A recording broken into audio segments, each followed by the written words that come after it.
di balik diplomasi yang sopan dan pidato-pidato perdamaian di panggung internasional, ada realitas yang tak banyak dibicarakan. Lebih dari 12.000 senjata nuklir tersimpan di berbagai sudut dunia, bukan hanya sebagai simbol kekuatan, tapi sebagai instrumen paling brutal yang pernah diciptakan manusia. Sebagian besar dari kita membayangkan senjata nuklir sebagai warisan masa lalu produk dari Perang Dunia Kedua dan Perang Dingin. Tapi faktanya, senjata ini masih sangat aktif, bahkan lebih canggih, lebih cepat, dan lebih tersembunyi dibanding sebelumnya. Hingga hari ini, ada 9 negara yang secara resmi memiliki senjata nuklir. Dan dari 9 itu, 2 negara Rusia dan Amerika Serikat menguasai lebih dari 90% dari total arsenal global. Lebih dari 3.000 hulu ledak saat ini dalam posisi ready to launch. Artinya bisa diluncurkan dalam waktu kurang dari 15 menit sejak perintah dikeluarkan. Mereka tersimpan di bawah tanah, di kapal selam, dan di pangkalan udara. Beberapa bahkan dibawa oleh jet tempur biasa yang terbang di langit-langit Eropa dan Asia. Yang membuat situasi ini jauh lebih rumit adalah penyebaran global. Amerika Serikat misalnya tidak hanya menyimpan senjatanya di dalam negeri. Mereka juga menyebar bom nuklir di pangkalan militer sekutu mereka di Eropa seperti Jerman, Italia, Belgia, dan Turki. Ini menandakan bahwa konflik regional di satu titik dunia bisa dengan cepat berubah menjadi konflik global. Rusia, di sisi lain, menjaga jaringan peluncur rudal antar benua mereka dalam kondisi siaga tinggi. Lengkap dengan sistem otomasi yang bisa membalas serangan bahkan jika pusat komando utama dihancurkan terlebih dahulu. Sementara itu, negara-negara seperti Tiongkok, India, dan Pakistan tengah memperluas dan memodernisasi arsenal mereka. Tidak hanya menambah jumlah, tapi juga mengembangkan teknologi baru seperti rudal hipersonik dan kendaraan peluncur bergerak yang sulit dilacak. Situasinya menjadi lebih kompleks dengan keberadaan Korea Utara. Meski jumlah hulu ledaknya jauh lebih sedikit dibanding negara besar, tetapi pendekatannya tidak bisa diprediksi. Negara ini sudah beberapa kali melakukan uji coba rudal balistik jarak jauh dan mengklaim mampu menjangkau wilayah Amerika Serikat. Namun di tengah semua ketegangan ini, ada satu fakta yang sering diabaikan. Belum pernah ada kesepakatan global yang berhasil menghapus total senjata nuklir dari muka bumi. Bahkan perjanjian internasional seperti Traktat Non-Proliferasi Nuklir NPT lebih berfungsi sebagai mekanisme pengendalian, bukan penghapusan. Dunia hidup dalam apa yang disebut sebagai keseimbangan ketakutan. Sebuah situasi di mana semua pihak tahu bahwa jika satu negara menekan tombol, maka yang lain akan membalas. Dan dari sinilah lahir istilah paling menakutkan dalam doktrin, Military Mutual Assured Destruction, penghancuran bersama yang dijamin. Jadi, berapa jumlah sebenarnya semua nuklir yang beredar di seluruh dunia yang siap diluncurkan? Siapa pemegang kendali? Dan di mana semua itu disimpan? Mari kita bahas sampai tuntas dalam video.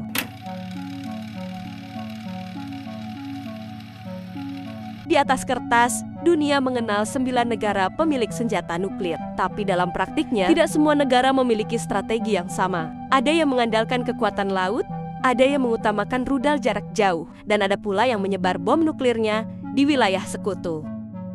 Pertama adalah Rusia. Sebagai pewaris utama arsenal Uni Soviet, Rusia kini menyimpan sekitar 5.889 hulu ledak nuklir. Jumlah terbesar di dunia, sekitar 1.600 diantaranya dalam kondisi siap diluncurkan. Sebagian besar dipasang pada rudal balistik antar benua ICBM, rudal dari kapal selam SLBM, dan pesawat pembom strategis. Rusia juga memiliki sistem peluncur otomatis bernama perimeter atau lebih dikenal sebagai dead hand. Sistem ini memungkinkan rudal nuklir tetap diluncurkan bahkan jika semua komando pusat dihancurkan.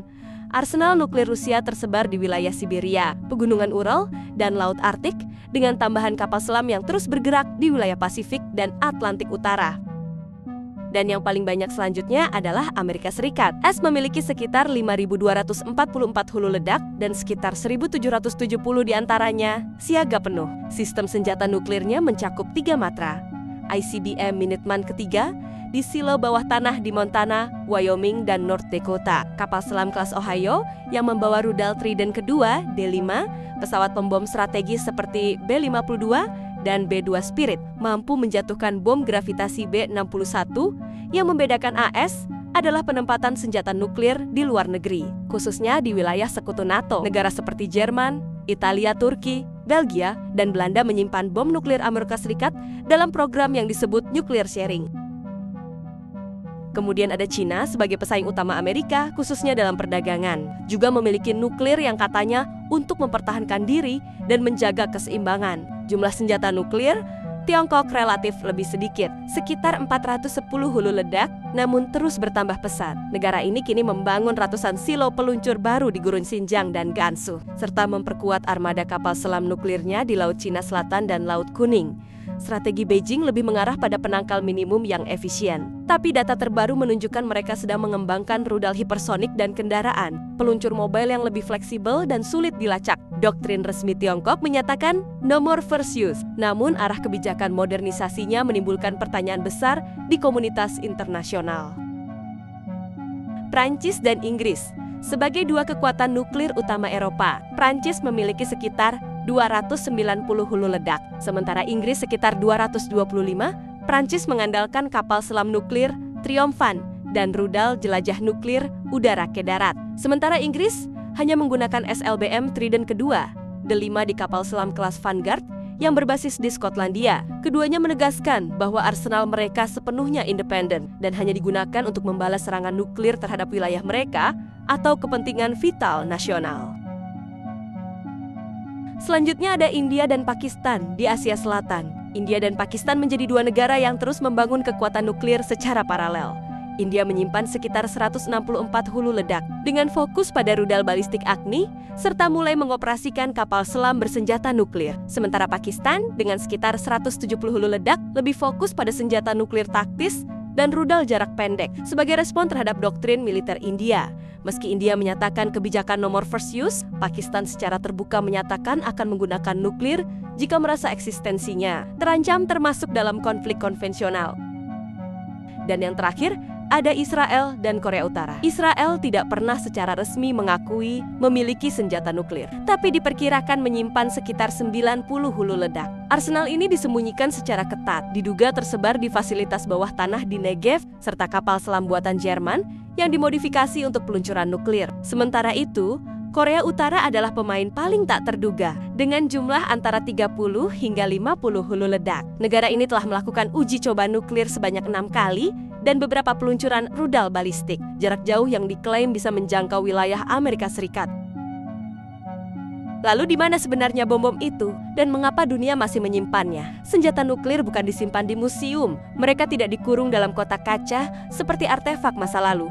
Sebaliknya, mereka tersembunyi di bawah tanah, di kedalaman laut, di balik pegunungan, bahkan di dalam jet tempur yang terbang di langit Eropa. Misalnya Amerika Serikat menyimpan ICBM Minuteman III di silo-silo bawah tanah di Montana, North Dakota, dan Wyoming. Silo ini dijaga oleh sistem pertahanan terintegrasi dan hanya bisa dibuka atas perintah presiden. Rusia memiliki sistem serupa di Siberia dan pegunungan Ural. Namun dengan satu perbedaan penting, banyak peluncur mereka mobile, bisa dipindahkan secara rutin agar tidak mudah ditargetkan. Tiongkok kini sedang membangun ratusan silo baru di wilayah gurun terpencil, menciptakan ilusi kekuatan yang lebih besar atau justru menyembunyikan senjata sesungguhnya di tempat lain. Tapi yang paling mengerikan adalah senjata nuklir bawah laut.